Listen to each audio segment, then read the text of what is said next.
gang, what's up? Welcome back here to another edition of Intuitive Angling, and thanks for checking out today's video. Much appreciated. Today we're going to continue our series on the uncomfortable truths about bass fishing. I'm going to get into part 2 on that. I think you guys might find it interesting. And real quick before we get started, guys, just want to remind everybody about our April sale on my SolarBat RB2 series SolarBat sunglasses. This is actually the Hycon Yellows lens. It's my favorite. During the month of April, you can get them at 30% off. And also you can have your name put in for a giveaway of a grab bag full of sunglasses. So I'll put the SolarBat link in the description if you guys would like to get you a pair of these good glasses here. Okay, guys, let's talk a little bit about part 2 here. This is going to be an ongoing thing because there's a lot of uncomfortable truths about bass fishing that some people know about, other people don't know about. But today what we're going to talk about is there are times when you're going to lose fish once you have them hooked, and there's nothing you can do about it. You can make any adjustment, you can make any adaptation, you're still going to lose fish. So we're going to get into the reasons why that is and sort of give you, really more than anything else, just sort of give you a way to look at it that maybe takes some of the frustration away from it. So one of the things about it, guys, throughout the course of my career, I don't know what it is, but I've lost so many fish that have cost me tournaments. I figured it up at one point, and I had the fish hooked, actually hooked, fighting them to the boat, saw the fish, that if I would have landed them, I would have won over 20 Bassmaster tournaments. Instead, I finished like second or third or something like that. And I know that everybody can probably say that, but it doesn't make it any easier. So given that, I've spent my career so far, and it's never ending, trying to figure out why some bass come off, why you're losing these fish. And guys, what I have concluded on it is there is a set of control variables that you can control and make some type of a change in that, but there's also a larger list of what I call uncontrolled variables that there's nothing you can do about it. So let me briefly talk about some of the things you can do about it.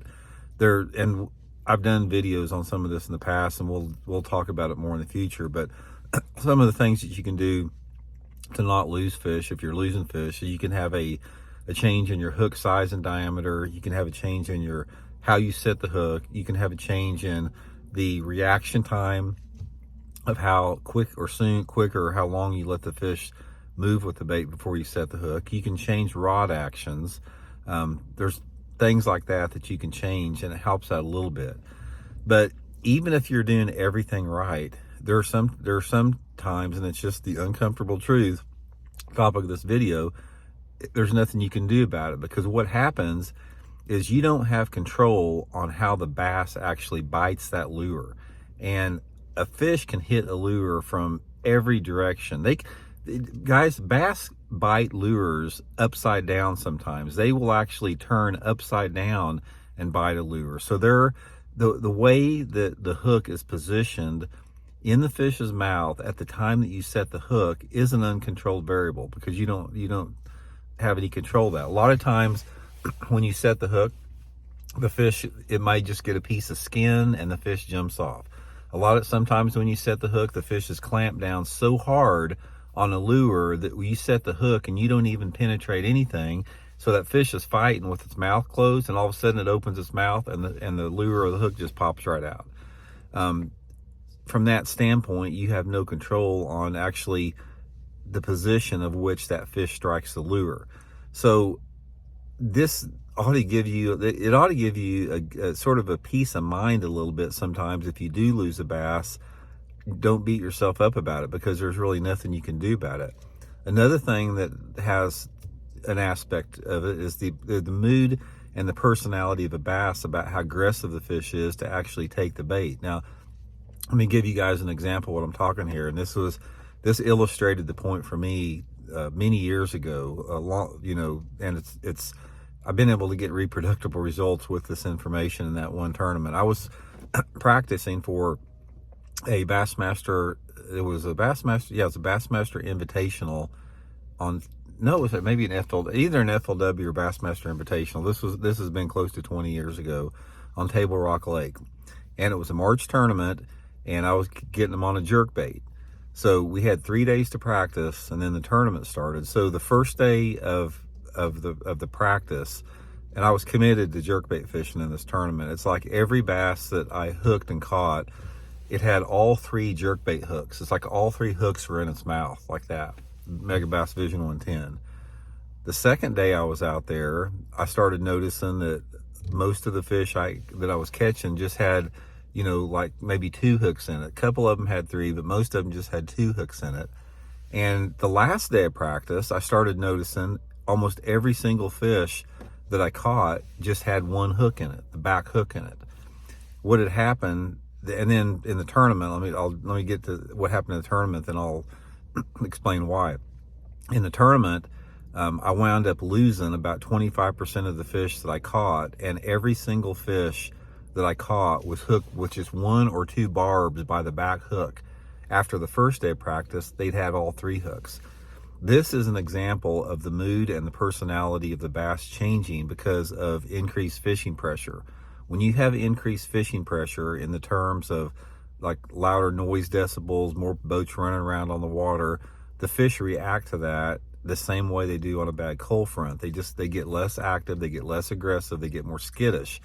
And this is what I'm talking about, is you don't have control over things like that. There's nothing you can really do about it. So when you're in a rut of losing fish, and everybody gets into that rut. I don't know anyone out there that doesn't lose fish occasionally. Some people lose a lot more than others for really no reason other than it's one of the great mysteries of the universe. But if you get into that situation where you're losing them, you know, just try not to beat yourself up. Try to tell yourself once you lose a fish that's like, okay, I lost that fish, but I know I'm doing the right thing now, and I'm going to get another opportunity. You know, ideally, you don't want to lose anything, but you have to sort of make, you know, lemonade out of lemons sometimes when it comes to losing a fish like that. But basically, try to control everything that you can do, you know, as far as the things you can change to not lose a fish. And then when you do lose them, just realize that maybe you didn't do anything wrong. Another there's 2 pieces of advice I will give you guys on landing more fish that will help you out quite a bit. 2 different things. Number 1 is when you hook a fish, put a lot of pressure on that fish. I don't care if it's with a crankbait or a jig or whatever. Put a lot of pressure on that fish and get the fish coming to you as fast as you can.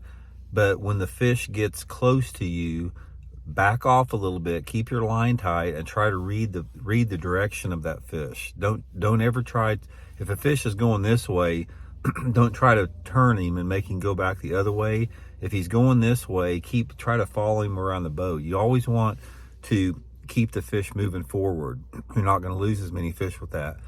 The second thing to do, guys, if you're using a spinning outfit, start back reeling. We've talked about this in videos. Do not rely on a drag. Don't buy spinning reels that don't have an anti-reverse on it, and learn to back reel. If you learn to back reel, you can put the minimum or the maximum or in between amount of pressure on a fish as you're fighting it. And you simply can't do that with a drag on a spinning reel. I don't care if you got a $50,000 spinning reel that has this drag like butter, you still cannot do it as effectively as back reeling. So anyway, guys, that's my advice on the thing, and I just wanted to throw that out there. We'll be back soon with another one. See y'all.